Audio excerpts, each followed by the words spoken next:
I'm Dr. Craig Chalquist. Why should we want to move from an orientation of punishment when somebody does something wrong to a state of mercy and forgiveness? Let's talk about that a little bit. I think all of these are much misunderstood, and sometimes people who come from a Christian perspective talk a lot about forgiveness, but they do it in ways that sometimes are not helpful. So we need a little bit of a deeper look at what might be involved. So, in this peculiar time we live in, there's a lot of shaming and blaming going on. It's absolutely merciless. And it's so bad that people of good heart are silenced by it.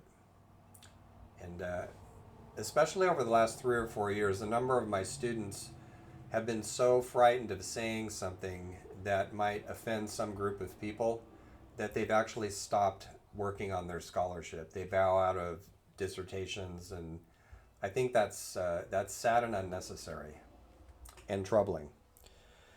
So, a little bit of wisdom that I want to lean on for this comes from different versions of the Lord's Prayer from the Christian tradition, and there's a part in it where Jesus says, "Forgive." He's talking to God. "Forgive us our debts. Forgive us our debts, as we forgive." As we forgive the people who are in debt to us, right? So to me, it's important that the two go together, because oftentimes when we fail to have mercy on somebody else and we're ruthlessly critical of them, we're really bullying ourselves. There's something in us that we haven't forgiven, and that's what we're really directing this at, although it doesn't look like it on the surface. So, let's start with the punishment side of this. Our whole legal system here in the States, and of course in other countries as well, is based on punishing breaking the law, regardless of what the law is. And we have this very expensive legal apparatus that sets it all up in different laws.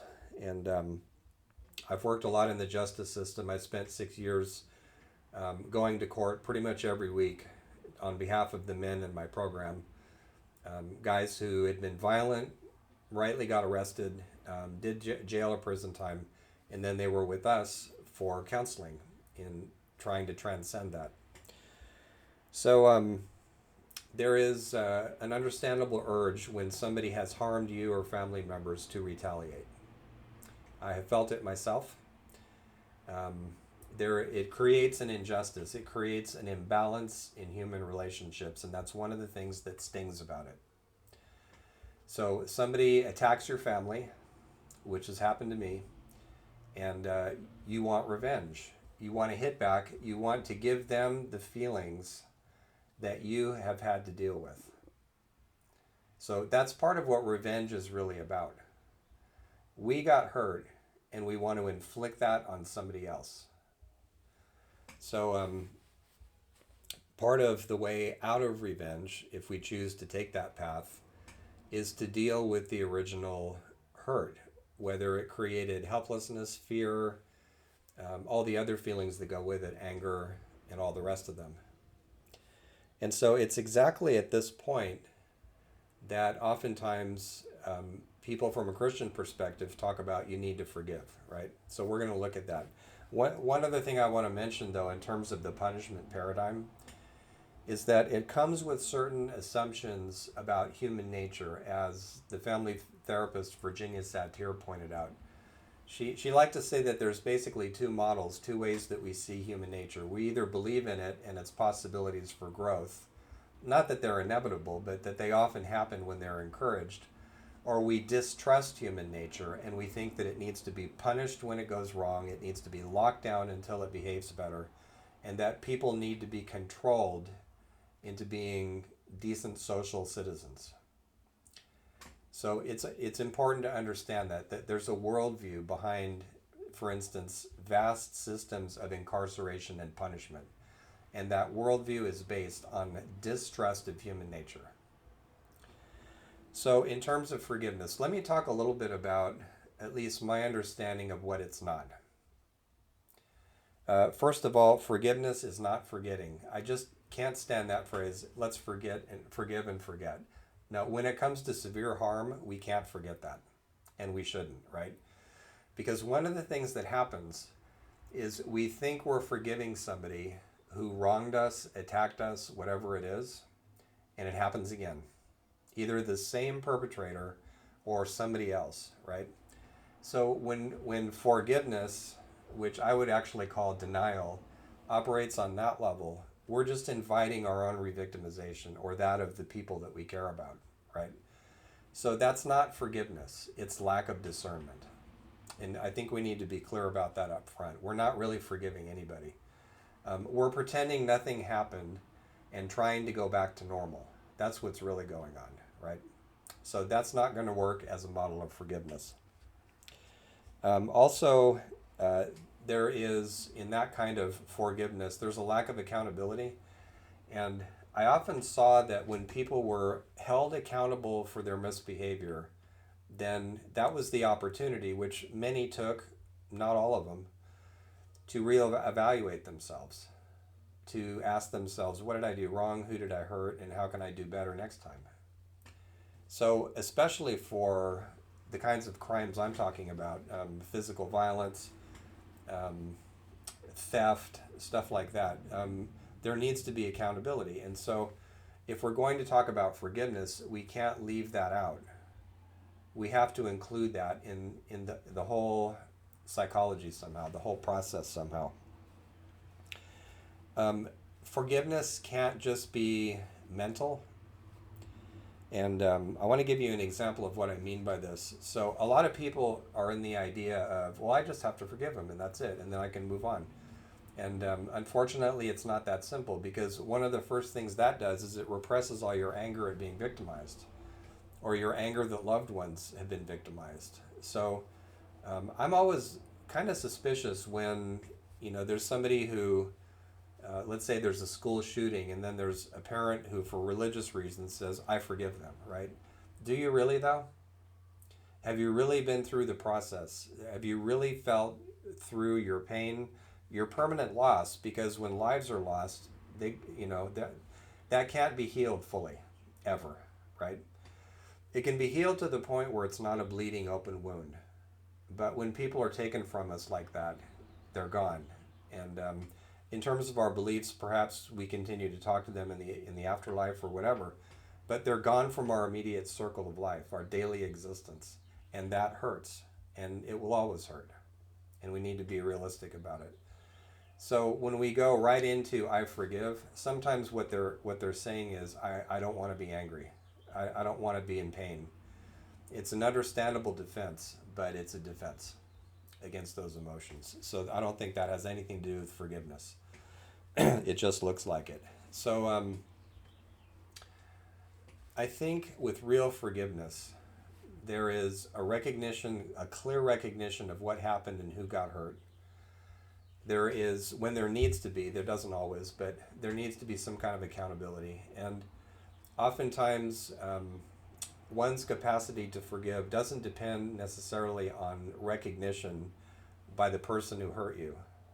So that's another hook to get off of. We shouldn't wait around for that. I remember when I was in therapy talking a lot about how violent my dad had been when I was growing up. He was a mean, violent man. And the therapist, at one point I said, I was in my 20s, and I said, I'm going to confront him about this. I'm going to pull him aside and say, I want you to hear what this did to me. And the therapist gave me some wise advice. She said, when you go into that encounter, if you absolutely have to, don't don't let it depend, your healing depend on whether it's received. This is for you, not him, okay? Because if you go in thinking, oh, and then he's going to have a change of heart and he's going to apologize, if he doesn't, it's really going to hurt you. You're going to end up being worse than when you went into it, right? So I was careful to keep that mindset when I did that. Sometimes confrontation's not a possibility when people have injured you. Sometimes it's not even wise. There's a lot of factors to be taken into account, and you need good advice for when to do it and when not to. But I don't think your own healing necessarily depends on confronting people. And in fact, confrontation in in my culture anyway, has risen to the point where you hear it all the time, and it just makes things hostile. There are reasons to do it. There are reasons to call out powerful people and organizations who are creating injustice. So that does have a place. But for the most part, a lot of it, when you're doing it with individuals, like you're unhappy with somebody at work, so you call them out in front of their whole team, right? That's just punishment. That's just hostility. So it took me a while to get to a place of forgiveness with my dad and a lot of therapy. And I didn't set out that way because I agree, especially, I've heard victim advocates say this a lot to people who have been victimized. They'll say, you under no obligation to forgive anybody, right? No obligation. Let them find their own forgiveness, right? And so when people have done harm and they demand to be forgiven, they're just perpetrating more harm. They're just re-victimizing their victims. So it's proof that they haven't evolved, that they haven't really changed. So I understood that, and I was, from the get-go, I wasn't necessarily out for forgiveness. In my case, it happened kind of spontaneously, and partly as the result of a dream. And of course, all the work that went into it before that, all the emotional work. So in this dream, I was in the other world. And one of the indicators was I was with my dad, and we were standing in a river together, and which we had done once before when he taught me how to fish when I was a boy. But it was a river of many different colors flowing by, and there were these fantastic sailing ships and flying aerial craft that you wouldn't see anywhere but in a fantasy novel or a dream like this, right? So even in the dream, I looked around and I went, we're in the other world. And so I had this dream about, I guess about a month after my dad died, some years ago. And so he and I were sitting together, or rather standing together in the river, and we were in the middle of a conversation, and he said something like, I was a real cut up when I was in college. Like he was some kind of hip troublemaker guy. And I said, well, I kind of rained on his parade a little bit. I said, well, according to Mom, you were kind of a depressed loner. And she came up to you once because she felt bad for you. And so there was this long silence, and I thought, there it goes. I insulted him, and now he's going to get pissed off at me.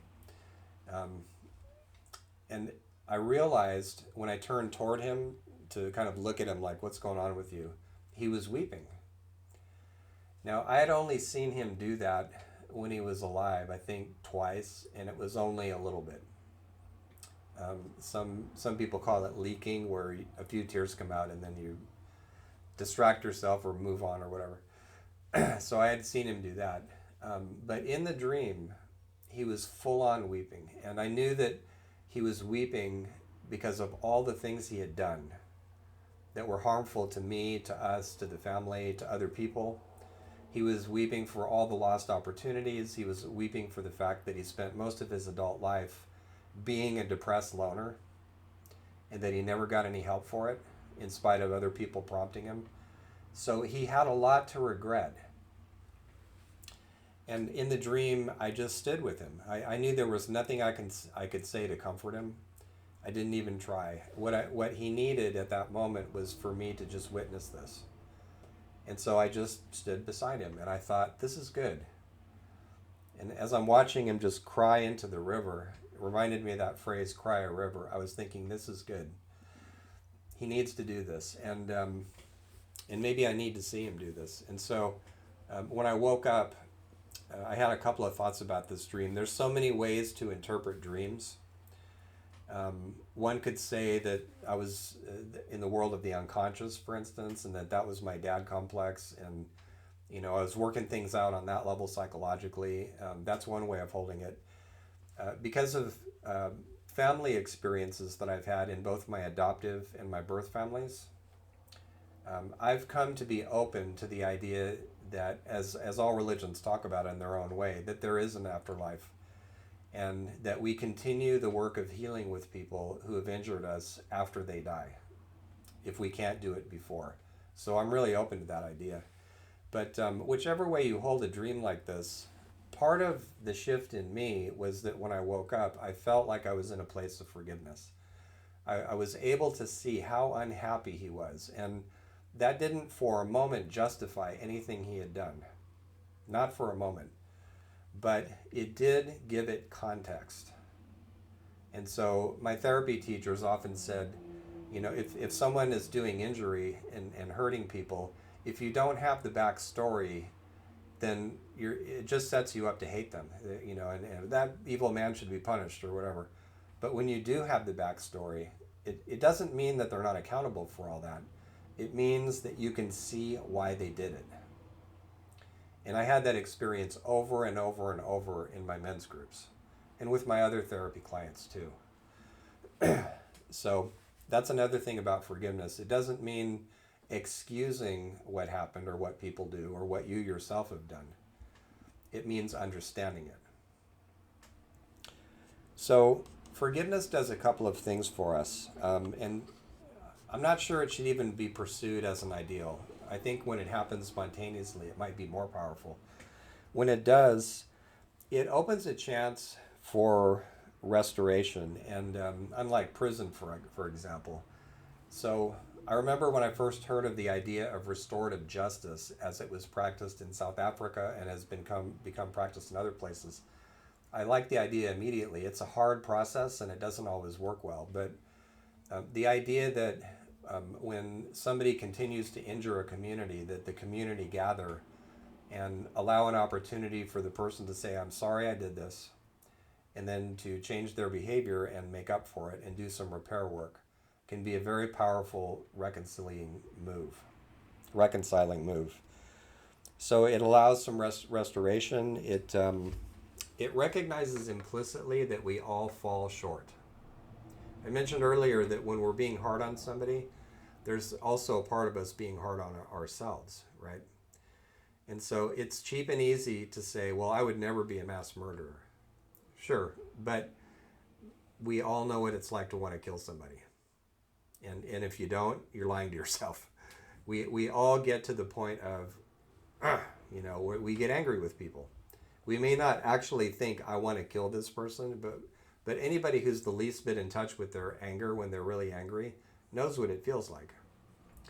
So in embracing the idea of forgiveness, we're also implicitly stating, at least to ourselves, none of us is perfect. We all fall short. And one of the things my mom told me a while back, my mom tends to, she can be, like a lot of us, she can be kind of self-righteous at times and judgmental. So she mentioned to me that she was doing that as a child once, and she was ripping somebody, oh, that terrible person, and blah, blah, blah, blah, And her mother, my grandmother, said, well, it must be nice to be so perfect. And my mom went, ow.